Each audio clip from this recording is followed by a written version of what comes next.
Michelle Sassooni. And I'm Jake Hoffman. And this is Moderately Outraged. By now, I'm sure you've heard about Justice Ruth Bader Ginsburg's death this week at the age of 87. And if you want to hear about her life and legacy, then this isn't the show for you, because we're here to talk about the extreme hypocrisy by politicians all across the country. Yeah, there's going to be plenty of other shows that go and cover all of her achievements and her life, and there's probably going to be movies made, whatever. Right now, we need to focus on the fact that there is an empty Supreme Court seat, and then there's going to be a massive battle to be able to fill that in the next month or so before the election by Republicans. But what's happening right now is an unprecedented amount of flip-flopping, right? People expect politicians to be liars. They expect them to change their opinion when it suits them. But this is so bad. It's like Republicans and Democrats, I mean, they're doing 180s like it's the X Games out there. Like, they really are. It's just something that you cannot imagine you would have seen happen in versus what happened in 2016. Yeah, I mean, and really right now, the Tony Hawks of flip-flopping are Lindsey Graham and Joe Biden. So if you remember in 2016, then President Barack Obama nominated Merrick Garland to fill Antonin Scalia's empty Supreme Court seat after he passed away. But Senate leader Mitch McConnell stepped up and said, no, we're not going to do that because it's an election year and the American people should have a voice in deciding who that next justice is going to be. Well, fast forward to 2016 or to 2020, and everybody's changing their opinions. So back then, you had, Joe Biden said that he wanted, Barack Obama to have Merrick Garland get nominated and go through the hearing and hopefully be confirmed. Now Joe Biden is out there saying, well, we can't have, he's essentially stealing Mitch McConnell's line. Well, I mean, he has to be fed lines somehow because he's not out with the original thought. He's stealing Mitch McConnell's line, saying, well, the American people need to have a voice in choosing, the next Supreme Court justice. It's a lifetime appointment, which, again, heard that from Mitch McConnell, Mitch McConnell, by the way, is now saying, no, we need to fill that seat ASAP. Yeah, and so it doesn't matter if you're Republican or Democrat, because the biggest thing here is that if you are siding with Republicans, you're wrong. If you're siding with Democrats, you're wrong. You're either for or against the president appointing a Supreme Court seat in his last year and the Senate taking up the appointment, right? You cannot play both sides on this. Like, both parties are so wrong. And I know that our show tends to lean very heavily Republican, and we tend to agree with the Republican Party, but we have to call out hypocrisy when we see it. And again, it's happening on all sides of the aisle. Yeah, even though our show leans heavily Republican, we both firmly believe that Merrick Garland should have at least had the Senate nomination and had his hearing. Whether he would have been confirmed or not, that would have been up to the Senate, but they should not have stopped him from even having the confirmation hearing. And this is the thing that's happening right now, is that I'm watching Democrats get really mad that they're being out-politicked. Right? This to me is not some big, crazy operation that they're making it out to be, Republicans are making it out to be. This is politics. This is just basic politics. Mitch McConnell is a little gangster, right? He is an old, slow gangster, but he is everyone makes turtle jokes about Mitch McConnell, but he's very good at his job. He is playing a long game, and he is out there just nominating Supreme Court justices. But what I want to say here, though, is that, Trump said it from 2015, right? He said, you guys are going to be sick of winning. We're going to be doing so much winning. And right now, I feel like as Republicans, we're doing a lot of winning, right? We're getting a lot of Supreme Court justices put in. We're getting other justices put in all the way down the aisle. We are getting probably going to win another election in a few months, right? Democrats are getting beat all over the place from a politics standpoint.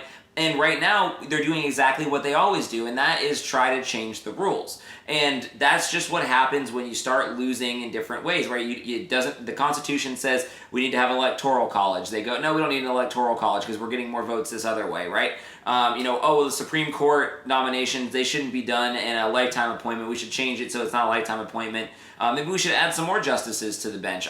Those are the type of things that are being thrown out from the Democrats right now. And the irony of all of that is that their beloved, the notorious RBG, Ruth Bader Ginsburg, she said that 9 is the right number of justices. She believed that lifetime appointments were important because then they don't have to play politics the same way that other, the Congress men and women and senators have to do.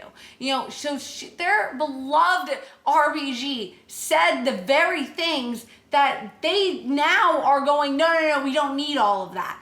It's really important. And the reason that 9 is the right number is because it prevents gridlock. So like we said, we believe that Mitch McConnell should have allowed Merrick Garland to at least have his confirmation hearing. And that's why we believe that right now, that whoever Trump nominates should have their confirmation hearing, even though it's only 45 days till an election. And the reason why is, Ted Cruz said it best, that we could be facing a constitutional crisis if, say, Donald Trump were to, lose the popular vote, but then win the Electoral College like he did in 2016. That would be a constitutional crisis. And if you only have because they're gonna riot. Because there's gonna that's what everyone's worried about right now. We're worried about legal challenges to a win by Donald Trump, and then the riots that come along. Yeah, and Democrats still haven't accepted that Hillary Clinton lost the election. No. So imagine if Donald Trump wins again and there's only 8 justices and not someone to decide. So we could potentially have the Supreme Court in gridlock. And the gridlock happens throughout, our political process. And that's one thing, it happens. However, the Supreme Court is arguably one of our most important institutions. And if you have a gridlock at the Supreme Court, especially at a pivotal moment in American history during a constitutional crisis, that is something that could genuinely bring the country down, bring the country to its knees. It is serious problem. So, we do believe that we have to allow this nomination to go forward and have the hearing. And if we had this show in 2015, we'd be saying the exact same thing. Again, you're either for a president being able to do his job in the last year or you're not. And I think that we are for it. We are for it, and that's why that, again, even if it would have meant a liberal or moderate judge, doesn't matter. We need to set policy, we need to set standard that says that this is the official rule of the land. I believe Ruth Bader Ginsburg herself said a president doesn't stop being a president in their last year. Exactly. And so what I want to talk about and kind of end this show on is why the Supreme Court is so important at this time in history is because of the fact that we have a 24/7 media cycle. It is because of social media. It is because of all of the highlights on the individual actions of people in Congress and people in the Senate, and especially the president, right? And those people do not want to go on record and doing hard decisions, right? And debating hard debates and being quoted for their, hopefully lifetime appointment to the Congress or Senate. In fact, Mitch McConnell came out or wrote a letter to all the Republican senators and said, hey, kind of stay quiet on this one because you don't want to be quoted and being held to whatever you said. Yeah, but that's not just one single issue. That is all issues, and that is why they do not want to make a ruling on abortion. They do not want to make a ruling on difficult topics. And so the Supreme Court is the last place with lifetime appointments, so you don't have to be voted in, and it's also somewhere that things are kind of still done behind the scenes, right? Like, you don't get to hear all of the testimony, you don't get to hear all of the debate that goes on between the 9 of them in the back rooms and all that kind of stuff. And so all of these politicians would rather kick all of these hard topics to the Supreme Court, and that's why they're deciding all of these really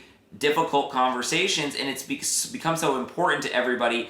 And what we need to do is we need to allow the Senate and Congress to be able to debate without holding them to every single word, number one, that they've ever said. Again, let them make decisions on difficult topics. Right now, our politicians are going to be faced with making a lot of really tough decisions because we are living in one of the most unprecedented times in U.S. history.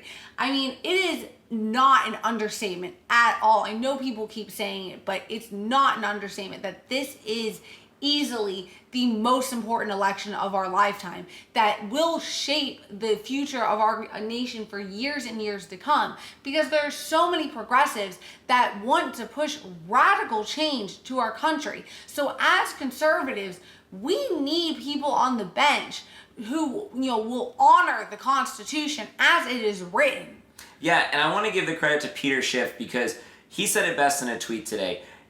The reason why Democrats want to stack the court, why they care so much about the Supreme Court, is because everything that they want to do is unconstitutional. It goes against the Constitution, and it goes back to exactly what we were saying earlier about needing to change the rules to suit what they're trying to do to this country. It is them trying to interpret it as a living, breathing document and kind of making the decisions they want and, legislating from the bench. We don't want to see that. And so it's really important that, again, we push this through, we try and get a Senate confirmation before the election, and again, hopefully it doesn't cause too many problems and we can keep some sort of peace in this country, but it's extremely important that we do it. Absolutely.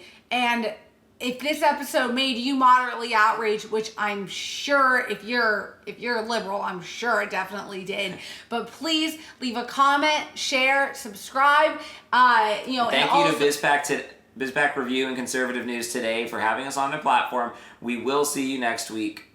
Thank you. I never get to use my gavel. Thank you for watching. Good night.